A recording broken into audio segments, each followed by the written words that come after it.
오늘 5월 7일 주일 설교는 김 목사님께서 로마서 5장 12절에서 21절 말씀을 가지고 아담의 후손들이라는 제목으로 설교를 전하시겠습니다.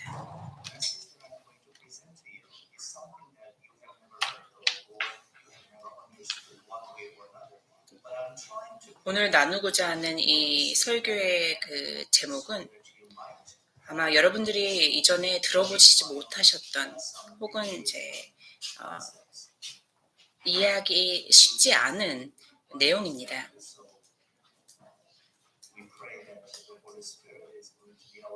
기도하옵기는 성령님께서 함께 하셔서 이 말씀을 듣는 동안 우리의 마음을 깨워주시고 또 이해할 수 있도록 인도하시기를 기도합니다.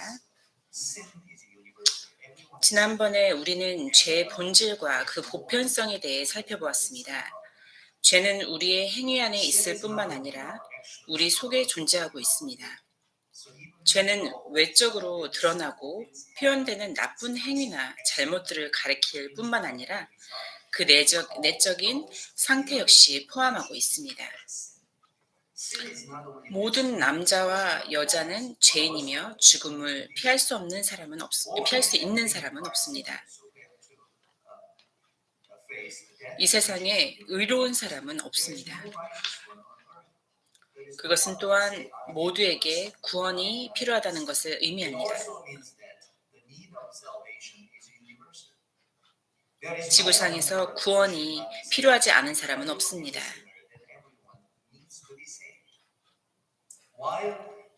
지난 시간에 이런 문제들을 살펴보면서 또한 원죄에 관해서도 나누었습니다.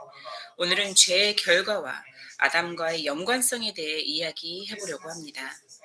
이 메시지는 제가 전달하고자 했던 3가지 메시지 중 2번째입니다. 우선 히브리서 9장 27절, 9장 27절 전반부 말씀인 한 번 죽는 것은 사람에게 정해진 것이요를 가지고 죽음의 보편성, 즉 모두가 죽음을 맞이해야 함에 대해 살펴보겠습니다.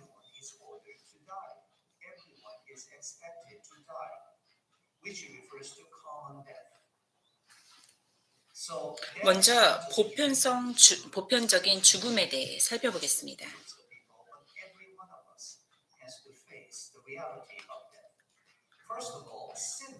첫 번째로 죄는 사망의 원인입니다.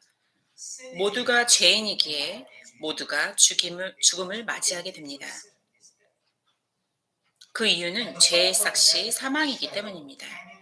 그리고 모든 생명 위에 사망의 그림자가 드리워져 있다는 생각은 사람이 유한한 존재이며 피조물임을 의미하며 이러한 진리가 누군가에게는 심지어 절망으로 다가올 수 있습니다. 이것은 타협을 할 수도 피할 수도 없는 것입니다. 필립 휴즈는 다음과 같이 썼습니다. 인용합니다. 죽음은 하나님과는 전혀 다른 모습을 띠고 있습니다.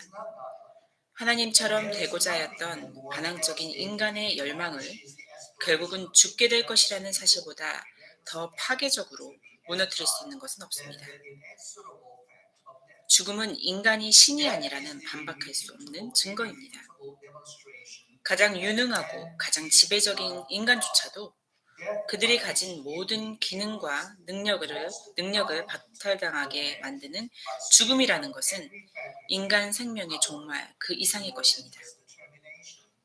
그것은 인간 삶의 실패이자 자기 합리화에 대한 모든 주장의 궁극적인 좌절입니다. 인용을 마칩니다.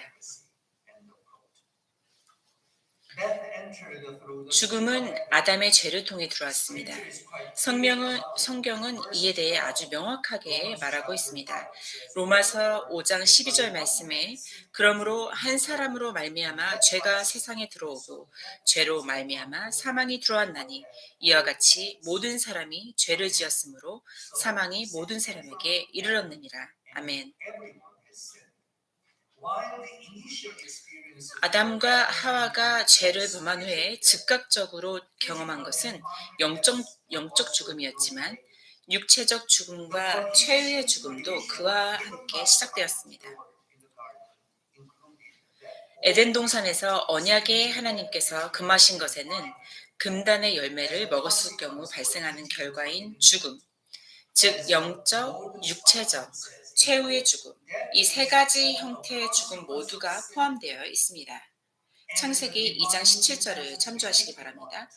골든 제이 스파이크맨이 말했듯이 죽음은 죄의 결과이자 하나님께서 내리신 처벌입니다. 죽음은 우리의 죄성 가득한 행동으로 인해 얻게 된 대가입니다. 죄는 그것에 대한 처벌이 따릅니다. 게다가 모든 죄들은 죽음에 이르게 하는 치명적인 죄입니다.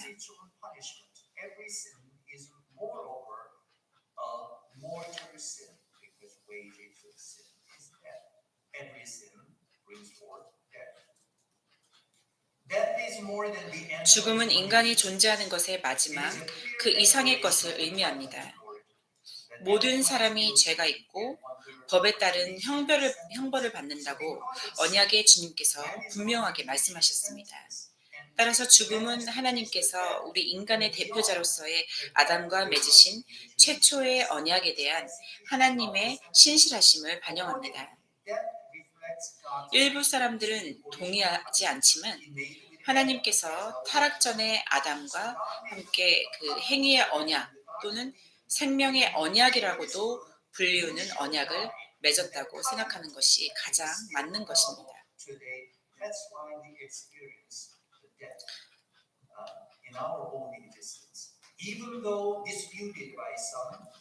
그 이후 아담은 우리의 언약의 대표자로서 하나님 앞에서 우리를 대표하여 행동했습니다. 로마서 5장 18절에서 19절 말씀을 참조하시기 바랍니다.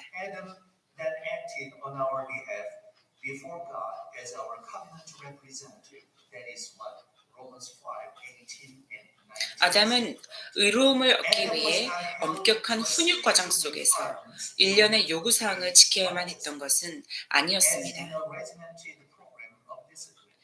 그가 해야 할 일은 오직 한 가지, 한 나무 열매를 거절하는 것 뿐이었습니다.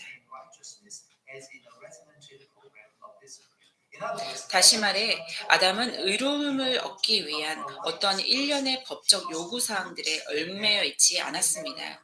그가 지음을 받았을 때 그는 이미 의로움을 소유하고 있었습니다. 따라서 하나님께서 금지했던 명령을 지킴으로써 그가 가지고 있지 않던 의로움을 얻을 수 있었던 것이 아니라 오직 그가 명령을 따르지 않았을 때에 처벌이 주어지도록 하는 일종의 준법의 역할을 하였습니다. 금지된 나무에 접근하지 않음으로써 아담이 생명을 얻게 되는 것이 아니라 명령에 언급된 처벌을 받지 않는 것이었습니다.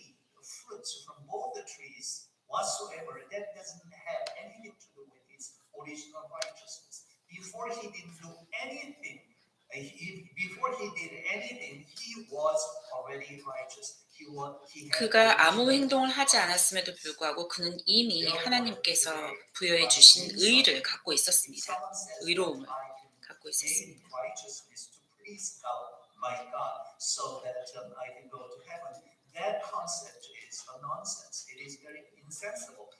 따라서 하나님께서 이러한 명령을 주신 것은 하나의 훈련의 과정 혹은 그 명령에 언급된 처벌을 받지 않도록 하는 것이었습니다.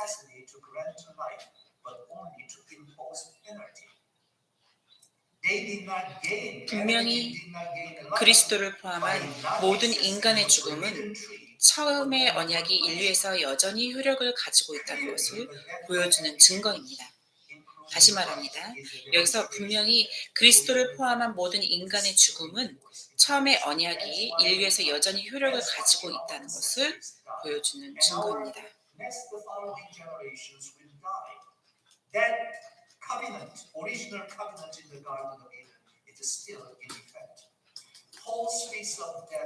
에덴 동산에서 언약하셨던 그 다음 세대들 또한 그 죄로 인해 죽을 것이다라고 말씀하셨던 것이 계속해서 이어지고 있는 것입니다.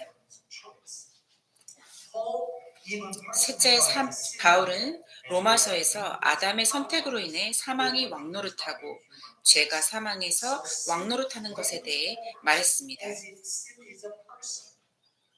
로마서 5장 14절에서 17절 그리고 5장 21절을 참조하시기 바랍니다. 바울은 심지어 죄와 죽음을 의인화하면서 전 인류에 대한 권세자로 설명하였습니다. 리온 모리스는 다음과 같은 올바른 관찰을 하였습니다. 인용합니다. 왕노릇이라는 표현에는 지대성이라는 강한 느낌이 들어있습니다. 죽음의 통치권이 인류 전체에게 이르게 되었습니다. 인용을 마칩니다. 또한 찰스 하츠가 오래전에 관찰한 것처럼 죄도 죽음 안에서 또는 죽음을 통해서 왕노릇합니다. 인용하겠습니다.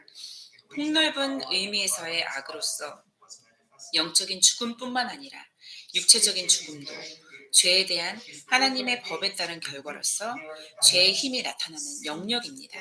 인용을 마칩니다. 성경은 분명하게 기록하고 있습니다.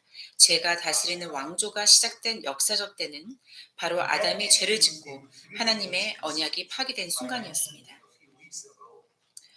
넷째, 성경에서 죽음은 세 가지 의미로 사용됩니다.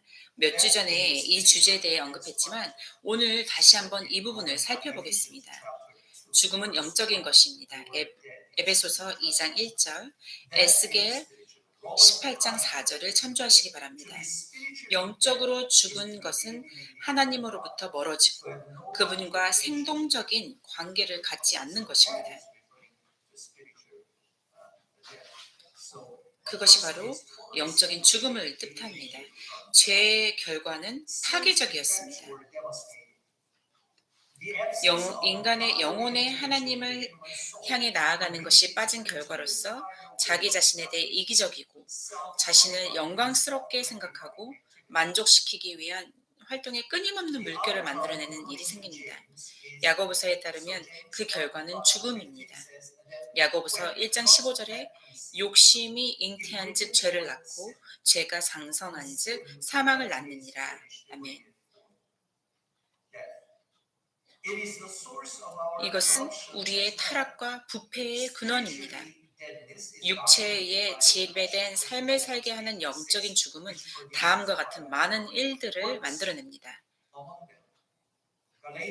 갈라디아서 5장 19절에서 21절 말씀은 육체의 일에 대해 다음과 같이 말을 합니다.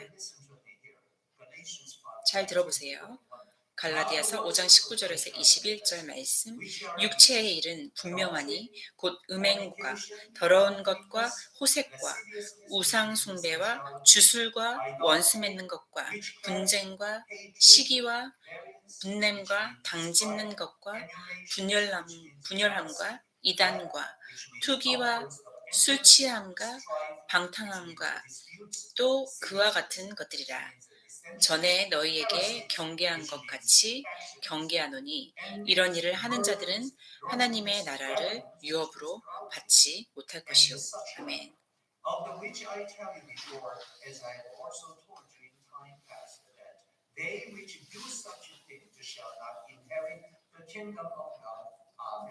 So spiritual deadness produces such works in the flesh. And such individuals who are dead in spirit do not and shall not inherit the kingdom of God, which means they will not enter. 영적인 죽음은 지금 이 갈라디아서 5장 19절에서 21절에 말씀한 것과 같은 열매를 맺게 합니다. 또한 에베소서 2장 2절에서 3절에 따르면 영적으로 죽은 사람들은 육체의 지배를 받을 뿐만 아니라 세상과 공중의 권세 잡은 자의 지배를 받습니다.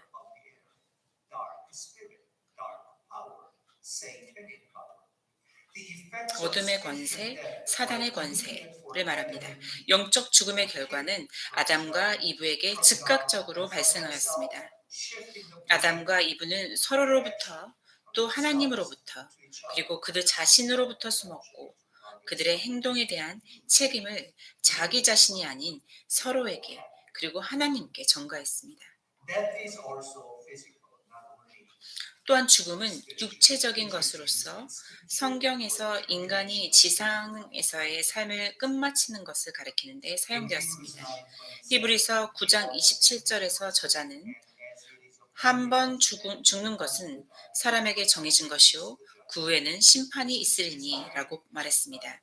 Interesting verse because on the one hand it talks about inevitability or the appointment of death. On the other hand it talks 이것은 about 참으로 흥미로운 구절입니다. 이 한편으로는 저자는 육체적 죽음을 모든 사람에게 정해져 있는 모든 사람이 경험하게 될 것과 또한 심판으로 가는 문으로 여겼습니다. it is not someone's 이와 같이 인간의 육체적 죽음은 다른 모든 생명체의 죽음과는 구별됩니다. but it is appointed whether we want it or not, whether we want to even think about it or not, it is inevitable. We are 우리가 그 죽음에 대해 생각하고 싶거나 싶지 않더라도 그것은 모든 사람이 경험하게 되는 것입니다. death for humans contains the sting of 인간의 죽음에는 죄의 스팅, 침, 쏘는 것을 내포하고 있습니다. 고린도전서 15장 56절을 참조하시기 바랍니다. 히브리서 저자는 메시아께서 죽으심으로 많은 사람의 죄를 짊어지시고 히브리서 9장 28절 모든 사람을 위하여 죽음을 맛보셨다고 언급하였고 히브리서 2장 9절 디모데후서 1장 10절은 그분의 죽음으로 사망을 패하셨다라고 말하고 있습니다. 이런 식으로 인간의 죽음의 본질은 십자가에서의 그리스도의 죽음에 비추어서야 가장 잘 이해가 될 수 있습니다. 심리학적으로 볼 때 인간의 죽음은 우리가 자신의 죽음을 예상할 수 있다는 점에서 흥미롭습니다. 우리는 어떤 피조물보다도 우리가 죽을 것이라는 것에 대한 이해를 하고 있으며 이러한 지식은 또한 우리로 하여금 미래를 생각하게도 만듭니다. 미래를 생각할 수 있는 이러한 능력은 우리로 하여금 죽음을 미리 바라보고 그것을 두려워하게 합니다. 우리는 하나님의 형상으로 만들어졌기에 우리에게는 자의식이 있고 또 결과적으로 우리 자신의 죽음을 생각해 볼 수 있는 능력을 부여받았습니다. So because we know that death is waiting for us, we human beings are afraid of it. Made in the divine image, we are self-conscious and consequently are given the capacity to contemplate our own mortality. I think it is also God's grace as well. By letting us know that the end is waiting. 우리가 죽음에 대해 예측할 수 있고 예상할 수 있고 또 그것을 생각하여 미래를 준비할 수 있는 것은 이것 또한 하나님의 은혜라고 생각합니다. 죽음에는 또한 최종적이고 하나님으로부터의 끝없이 분리되는 영원한 죽음이 있습니다. 성경은 이것을 둘째 사망이라고 말합니다. 요한계시록 2장 11절 그리고 20장 6절에서 14절 그리고 21장 8절 말씀을 참조하시기 바랍니다.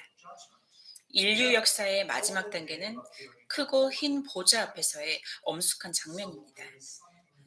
요한계시록 20장 11절에서 15절 말씀을 참조하시기 바랍니다.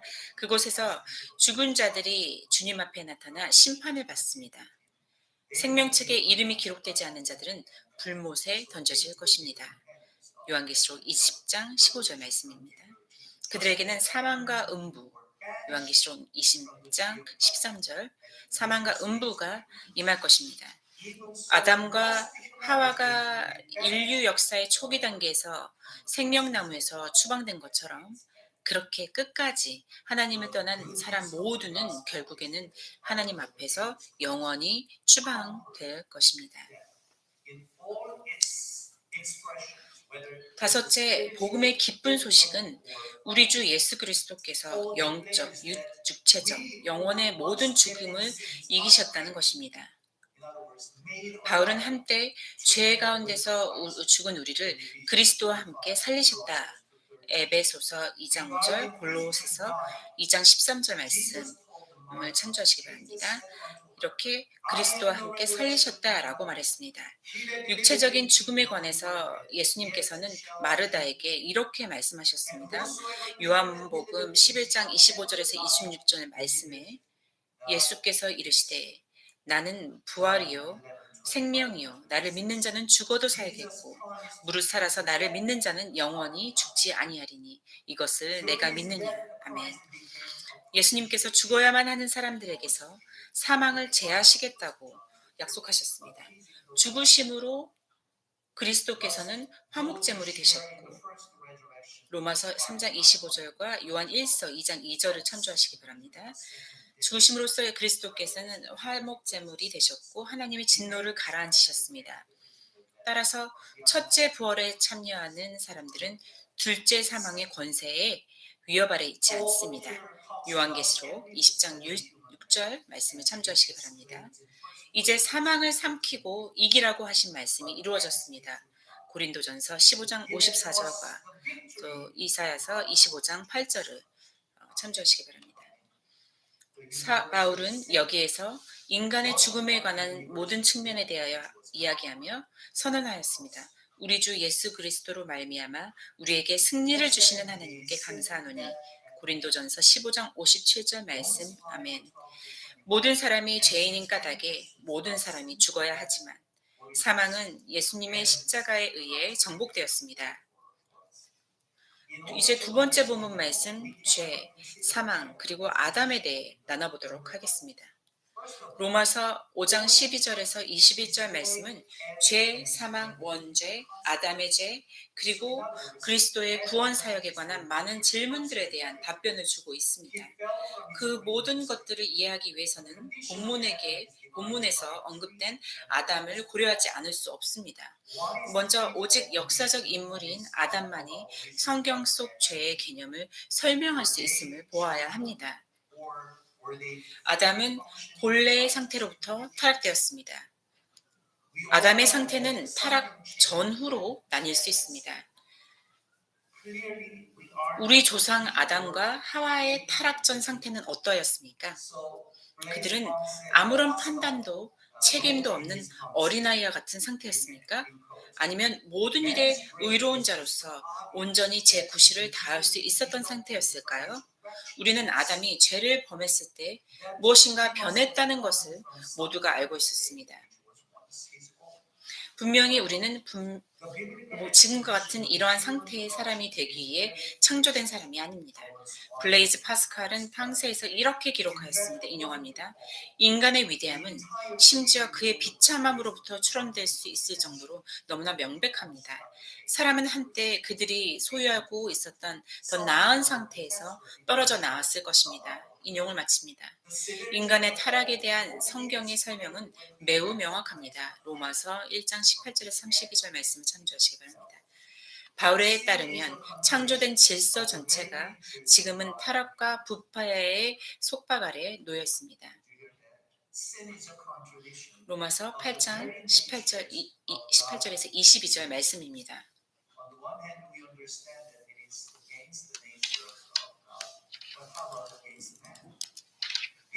어떠한 대변동이 일어났습니다. 타락의 심각성은 우리가 아담과 하와가 떨어진 높이를 인식할 때 설명이 될 수 있습니다. 죄는 하나님의 품성과 인간의 본성에 대한 모순입니다. 죄의 난폭하고 사악한 본성에 대한 성경적 묘사는 이것을 근거로 한 표현입니다.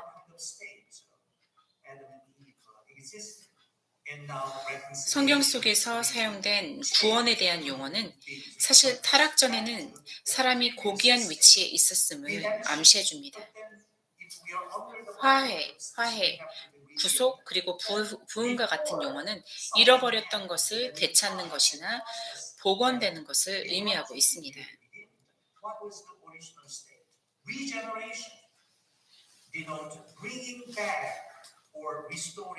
What was lost. So what was lost must be very lofty, very much high and noble.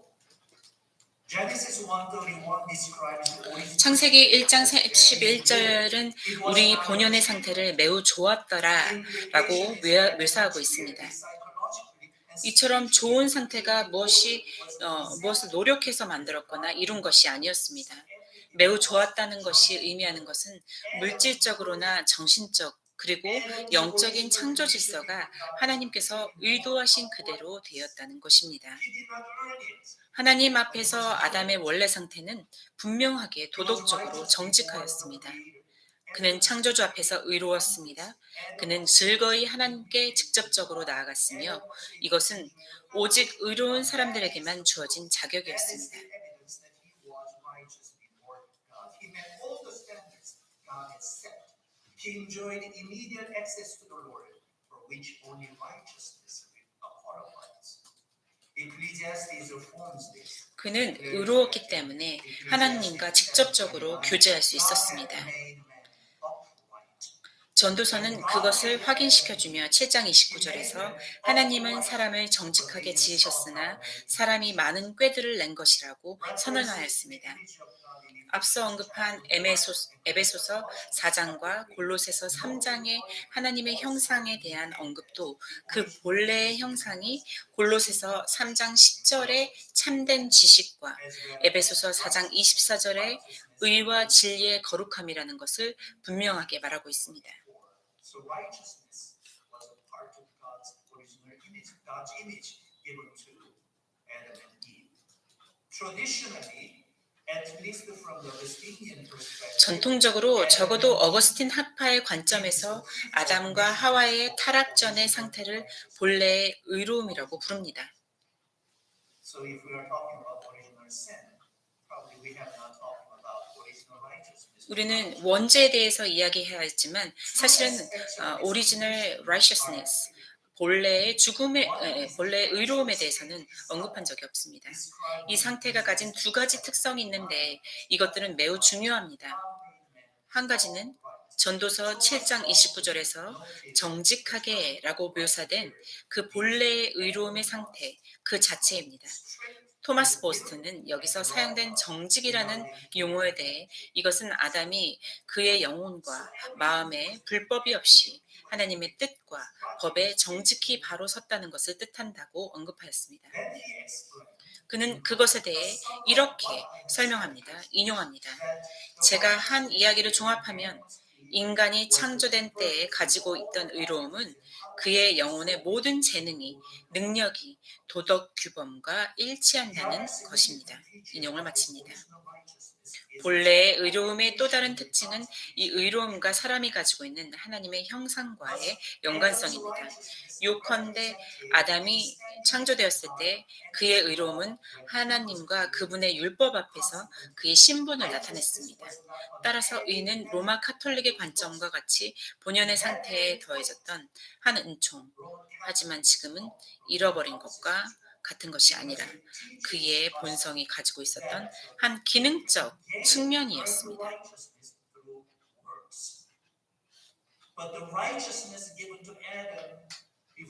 아담은 하나님 앞에서 거룩함 안에서 걸으며 하나님의 임재와 축복을 누리도록 창조되었습니다. 타락 전에 아담이 가지고 있었던 의로움은 그의 본성을 구성하는 한 성질이었습니다. But this righteousness was a functional aspect of Adam and Eve's nature. So by nature we are sinners. 둘째, 이 본래 지니고 있었던 의로움의 상태를 이해하는 것이 죄에 대한 성경적 가르침을 이해하는 데 중요할까요? 이것은 우리가 죄 그 자체의 처참한 죄의 본성에 대한 성경적 관점을 따라 이해하고 있다면 물론 그것은 중요합니다. Is this original state of righteousness really important to the biblical view of sin? Yes, it is. When we are following the biblical presentation of the horrific nature of sin. If Adam were only 만약 아담이 도덕적으로 그저 한 어린아이였다면 when he was created, 타락은 그저 인간의 무지에 근거한 실수에 가까울 것입니다. human ignorance. Because this is a little child, they cannot comprehend everything. Therefore, sin he committed in Garden of Eden, he was just a childish mistake. We may dismiss 만약 it. 어린아이와 같은 순수하고 아무것도 알지 못하는 상태였다면 그 에덴 동산에서 그 지은 죄는 사실은 아무것도 모르는 순수한 상태의 그 단순히 실수였습니다. 책임을 물을 수 없는 것이죠. 예를 들어 다니엘 K. 브레너는 이렇게 설명하였습니다. 인용하겠습니다. 이레니우스를 따르던 자들은 아담을 사탄에게 현혹되고 속임을 당한 어떤 어린아이와 같이 생각하였습니다. 따라서 아담은 불복종에 대한 책임을 지지 않아도 되었습니다. 왜냐하면 그 능력이 아직 발달되지 않았기에 그에게는 자유로운 선택권이 없었기 때문입니다. 결과적으로 첫 번째로 죄를 지은 이는 아담이 아니라 가인이었습니다. 대신 아담은 속임을 당한 결과로 사탄에 의해 사망의 노예가 되었습니다. 그리스도께서는 우리를 그러한 속박으로부터 자유케 하시기 위하여 오셨습니다. 그러므로 타락은 우리로 그리스도 안에서 얻는 생명의 선물에 더욱더 감사할 수 있도록 만들어주는 감춰진 축복입니다. 인용을 마칩니다. 만약 죄가 인간의 실수만을 의미한다면 죄는 그렇게 큰 문제가 아닐 것입니다. If sin is really only human mistake, then sin is not such a big deal. It's just a mistake. But scripture 그러나 성경은 다르게 이야기하고 있습니다. 제롬 웰시는 다음과 같은 결론을 내렸습니다. 인용합니다. 죄의 행위가 아무리 소소하거나 사적으로 보일지라도 그 중심에는 모든 거룩한 것에 대한 위반 행위가 자리 잡고 있습니다. 그리고 그것은 하나님께서 만들어 놓으신 모든 창조의 질서에 대한 거부를 포함하고 있습니다. 인용을 마칩니다.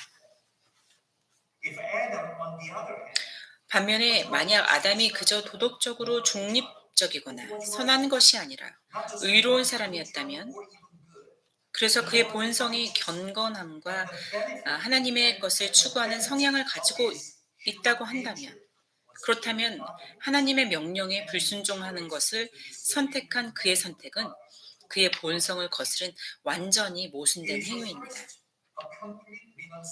그것은 먼저 자기 스스로를 완전히 거스르며 자신의 창조주를 완전히 부인하는 행위였습니다. 그는 창조주의 권리 위에 자신의 권리를 주장한 것입니다. 이렇게 본다면 우리는 우상 숭배로 시작되었습니다. 경주에서의 대체자의 효과를 생각해 보시기를 바랍니다. 로마서 1장 18절에서 32절을 참조하시기 바랍니다.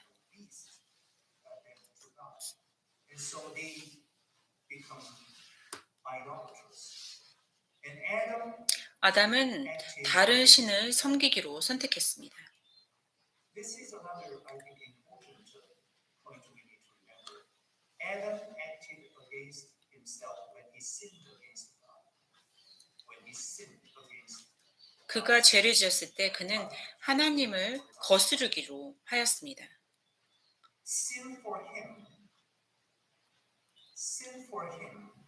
was not a failure of judgment, but it was a willful rejection of the God who made it. 아담의 불순종은 아담 자신의 본성을 역행하는 것이기도 하였습니다. 그는 자신을 거슬려 행동하였습니다.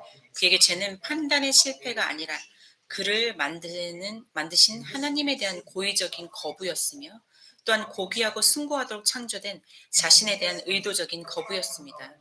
오직 그가 떨어진 높이만이 그가 떨어진 타락의 깊이를 설명할 수 있습니다. 이런 식으로 죄를 짓는 것은 정신 나간 행위였습니다. 셋째, 신약 성경에서 사람이 시험당하는 모습을 야고보서 1장 13절에서 15절에 잘 나타내고 있습니다. 야고보서는 1장 13절에서 하나님께서는 거룩하시며 그래서 시험을 받지도 또 누구도 도덕적으로 실패하도록 시험하지 않으신다고 확언하였습니다. 그러므로 하나님께서 우리의 도덕성을 강화하고 인격을 성장시키기 위하여 허락하시기 위해 시험을 치르게 하신다면, 사단은 개인을 유혹하여 죄를 짓게 하기 위해 시험합니다. 야고보는 시험의 본질을 유혹물, 정욕, 그리고 죄로 분석하였습니다. 야고보의 분석은 타락한 인간들 사이에서의 유혹을 이해하는 데 도움이 되지만, 아담은 죄의 욕구가 없이 순결하였기 때문에 이러한 설명만으로는 그가 시험에 빠진 것을 설명할 수가 없습니다. So when Adam was created, he was righteous, while by nature we are sinful. So we are not sinners because we sin, but we cannot but sin because we are sinners.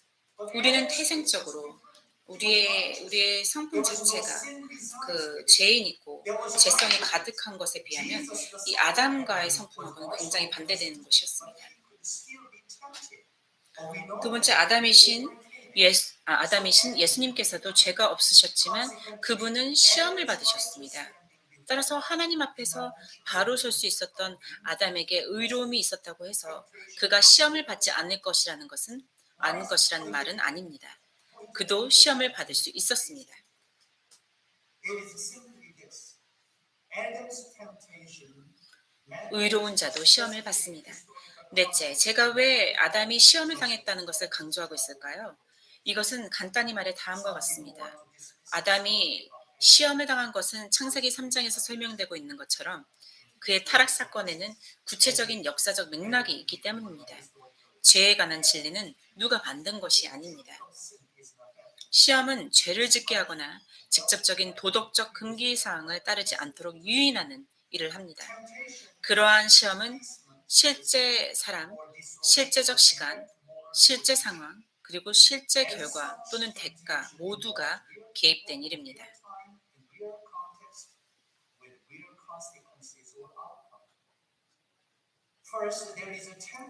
시험을 받게 하는 일에는 먼저 동기나 의도가 악의적인 유혹자가 있습니다.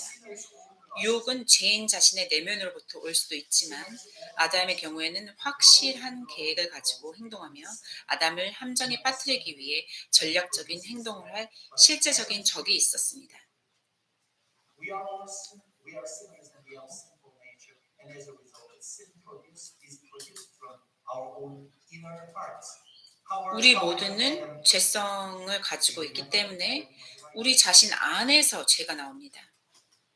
그러나 아담은 달랐습니다. 그에게는 시험을 할 유혹자가 있었습니다. 둘째로 시험에는 시험을 당하는 사람이 갖고 싶어하는 미끼가 있습니다.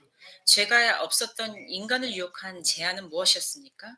그리스도의 경우에는 사단이 그리스도께서 아버지의 뜻을 따르지 않고도 그분의 신성한 사명을 완수할 수 있다고 말했습니다. 아담도 마찬가지로 받은 사명이 있었습니다. 그는 하나님의 창조물을 생육하고 번성하여 땅을 정복하라라는 세 가지 명령을 받았습니다. 창세기 1장 28절 말씀을 참조하시기 바랍니다.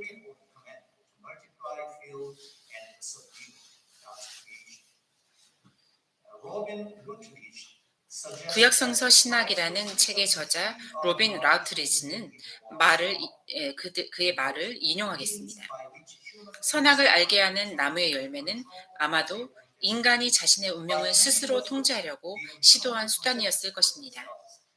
그 열매를 먹음으로써 그들은 유익하거나 해로운 것에 대한 지식을 스스로 소유하게 될 것이며 따라서 하나님과 그의 말씀에 대한 의존에서 벗어날 수 있었을 것입니다.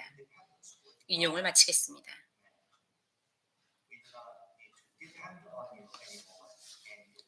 우리는 하나님께 간접적으로 더 이상 의존하지 않고 당신이 필요 없다고 말하는 것입니다.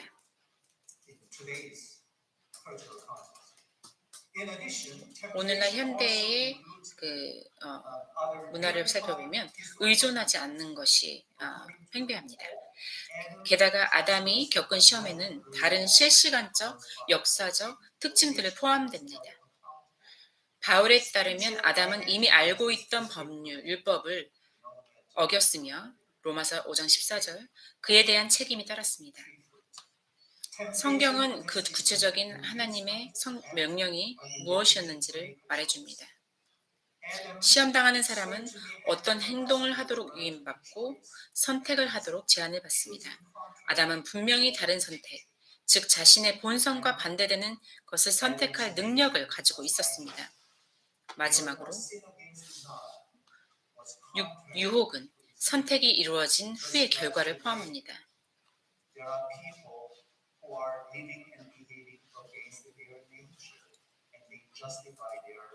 Unnatural things today. Likewise, for Adam, sinning against God was unnatural. 지금 현대 사회 속에서도 자신의 안에 가지고 있는 어떤 성품과 의지와 이런 것과는 반대로 행동하는 사람들이 있습니다. 여러분들이 잘 알고 계실 것입니다. 그들도 또한 이러한 자기네 본성과는 반대되는 선택을 할 능력을 가지고 있는 것입니다. 자, 마지막으로 유혹은 선택이 이루어진 후의 결과를 포함합니다. 휴로스의 말을 인용합니다. 어떤 비평가들은 과일을 먹는 것과 같이 전혀 극적이지 않은 행위가 이어지는 구절에서 나열된 하나님의 저주와 동산에서 추방될 만한 끔찍한 결과를 가져왔다는 것에 분노하고 심지어 격분하는 것 같습니다. 다시 말해 이 과일을 먹는 행위는 굉장히 작은 행위인데 왜 하나님께서 이렇게 엄청난 저주와 그 처벌을 하셨을까라는 것입니다. 하지만 이 비평가들은 요점을 놓치고 있습니다. 그들은 지음을 받은 자가 그의 창조주를 향해 자치권을 주장하는 것이 만들어내는 끔찍한 위험과 결과에 대해 인식하지 못하고 있습니다. 인용을 마칩니다. 하나님은 아담과 이브를 창조하시고 순종하기 좋은 환경에 두셨지만 그들은 하나님의 창조에 반대하는 선택을 한 것입니다. 세 번째, 죄의 보편적 확산과 전파에 대해서 살펴보겠습니다. 첫 번째로 바울은 아담의 범법함으로 말미암아 우리 모두가 죄인이며 사망의 지배하에 있음을 분명히 말하였습니다. 로마서 5장 10절에서 21절 말씀과 고린도전서 1장 21절에서 22절 말씀을 참조하시기 바랍니다. 성경에는 죄 전파 방법에 대한 자세한 내용은 나와 있지 않지만 아담과 하와가 전 인류의 조상으로 간주되는 것은 분명합니다. 고린도전서 15장 45절을 참조하시고 또 창세기 3장 20절을 참고로 이분은 모든 산자의 어머니라고 불렸습니다. 그러니까 이들이 이 인류의 전체를 대표하는 것이 맞습니다. 그들의 불순종은 그들의 모든 후세에게 기속되었습니다. 이것은 또한 아담과 타락이 역사상 실제였다는 것을 증명하기도 합니다. 둘째로 드니스 알렉산더는 죄의 확산을 설명하기 위해 데렉 키드너와 다른 이들을 인용하며 연방의 모형을 사용하였습니다. 아담은 모든 사람의 대표자 역할을 하였습니다. 그리스도께서 우리의 대속자이신 것처럼 아담은 하나님의 형상을 가진 모든 사람들을 대표했습니다. 성경은 그리스도를 구원받은 자들의 머리로 언급하였습니다. 에베소서 1장 22절을 비롯한 4장 15절, 5장 23절, 골로새서 1장 18절을 참조하시기 바랍니다. 로마서 5장 12절에서 21절에서 바울은 아담과 그리스도를 우리의 대표자로 대했습니다. 아담은 타락한 죄인들의 전 종족을 대표했고 그리스도께서는 구원받은 자들을 대표하십니다. 이것은 독특한 자리입니다. 이 대표자들은 각자의 역할에 충분한 자격을 가지고 있었습니다. 이분들은 언약의 말씀으로 인해서 지정되었습니다. 따라서 각 대표자들은 자신들이 대표하는 자들과 관련하여 유일무이한 위치에 서 있습니다. 이제 결론을 맺겠습니다. 창세기 3장을 문자 그대로 역사적 문자 그대로 이해하는 것이 올바른 해석입니다. 역사적 문자 그대로 이해해야 하는 이유는 인간의 죄에 대한 신학적 확증이 요구되는 특수성 때문입니다. 모세가 말한 타락의 이야기는 그 후에 나오는 죄에 대한 모든 계시의 말씀들을 완벽하게 뒷받침하고 있습니다. 아담과 하와는 주님에 의해 직접 창조되었습니다. 창세기 1장 27절과 2장 7절을 참조하시기 바랍니다. 하나님의 형상이 나중에 추가된 것이 아니라 우리를 인간으로 만드는 특별한 요소입니다. 아담과 하와는 도덕적으로 중립적인 존재로 창조된 것이 아니라 하나님 앞에서 의로운 존재로 창조되었습니다. 그들은 또한 특별한 목적, 즉 모든 생물들을 다스리는 목적을 가지고 창조되었고 그것을 수행하기 위해 적합하게 창조되었습니다. 하나님께서는 아담과 하와를 에덴이라고 불리는 특별한 환경 속에 두셨습니다. 창세기 2장 8절에서 14절을 참조하시기 바랍니다. 에덴 동산은 하나님께 예배를 드리고 일하기에 이상적인 환경이었습니다.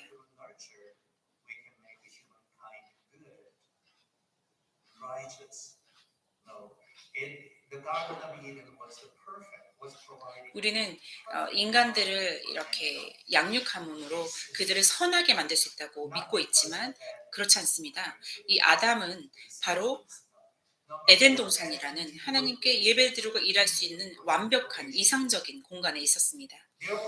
아담과 하와에게는 자신들을 증명할 유예 기간이 주어졌습니다. 창세기 2장 16절에서 17절 말씀을 참조하시기 바랍니다.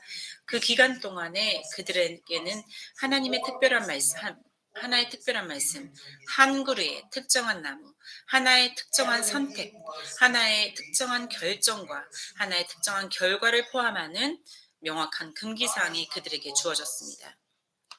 이 모든 것은 역사적 정황을 요구합니다. 아담과 이브는 하나님이 주신 그 특정한 하나의 명령을 깨뜨리고 싶도록 만드는 유혹을 받게 되었습니다. 하나님은 죄를 만드신 분이 아닙니다. 죄는 침입자입니다. 마이클 D. 윌리엄스는 성경은 선과 악의 영원한 투쟁을 묘사하지 않는다. 죄는 영원한 원리가 아니다 라고 말하였습니다. 죄는 아담의 타락과 함께 시작된 것이 아니라 아담의 타락 이전에 사단에 의해 시작되었습니다. Sin is not an eternal principle. In the beginning there was no sin. At the end in eternity there will not. 다시 말합니다. 죄는 아담의 타락과 함께 시작된 것이 아니라 아담의 타락 이전에 사탄에 의해 시작되었습니다. Number 6. Sin did not originate. 죄의 창시자가 인간을 시험하는 선동자가 되었습니다. Used by Satan prior to the fall. 분명하게도 사단은 하와를 목표로 삼았습니다. 그 이유는 하와가 죄악이 인류를 침략할 수 있는 진정한 기회를 제공한 실존 인물이기 때문입니다.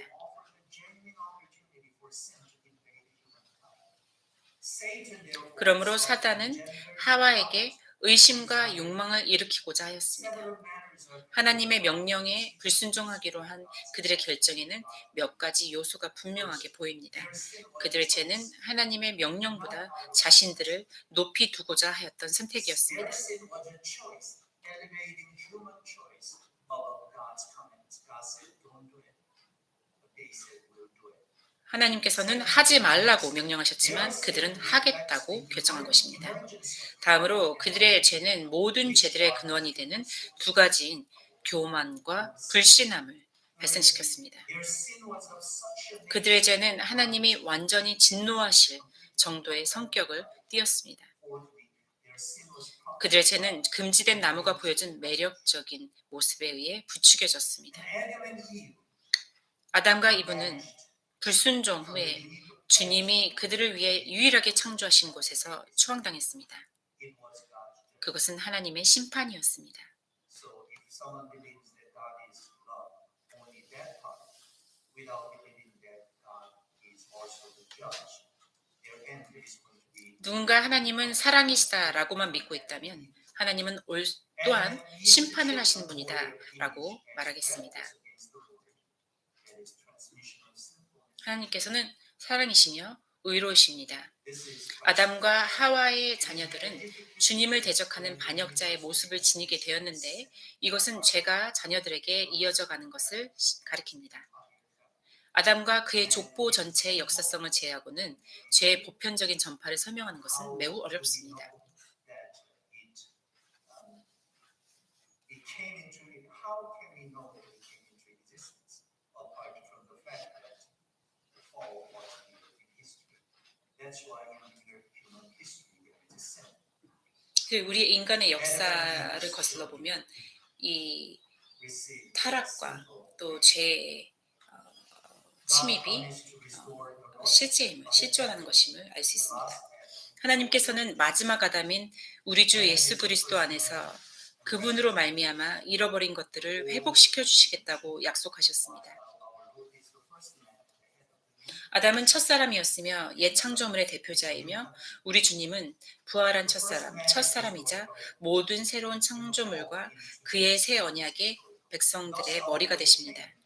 첫사람은 역사 속의 인물이며 죄로 타락한 것도 역사적인 일입니다. 따라서 우리 주님께서 오셨고 그리고 그 첫 번째 사람이 범한 일을 폐하셨습니다. 죄는 우화나 조작된 신화가 아닙니다. 예수님은 육신으로 태어나셨고 사셨고 죽으셨으며 우리의 구속을 위해 다시 살아나셨습니다. 우리의 믿음은 우화가 아니라 역사와 삶의 현실에 깊이 뿌리박고 있습니다. 우리는 죄를 짓고 죽습니다. 이것은 사실입니다. 모든 사람은 죄인이며 하나님의 영광에 이르지 못합니다. 우리의 구원을 위하여 우리에게 주신 예수님 외에 우리가 구원받을 수 있는 다른 길은 없습니다. 함께 요한복음 3장 36절을 읽어보시겠습니다. 요한복음 3장 36절을 이 말씀으로 마무리하겠습니다. 요한복음 3장 36절 말씀 함께 읽으시겠습니다. 아들을 믿는 자에게는 영생이 있고 아들에게 순종하지 아니하는 자는 영생을 보지 못하고 도리어 하나님의 진노가 그 위에 머물러 있느니라. 아멘. 그것이 바로 아담이 타락한 이유의 결과입니다. By not believing Jesus Christ, and we shall not see life, but the wrath of God will abide on us. 그러나 우리의 부활하신 첫사람이신 예수님을 믿지 않았다면 우리는 새 생명을 얻을 수 없었을 것입니다. 그리고 그 그리스도를 통해서 우리는 영생을 갖게 되었습니다. 함께 기도하시겠습니다. We will thank you.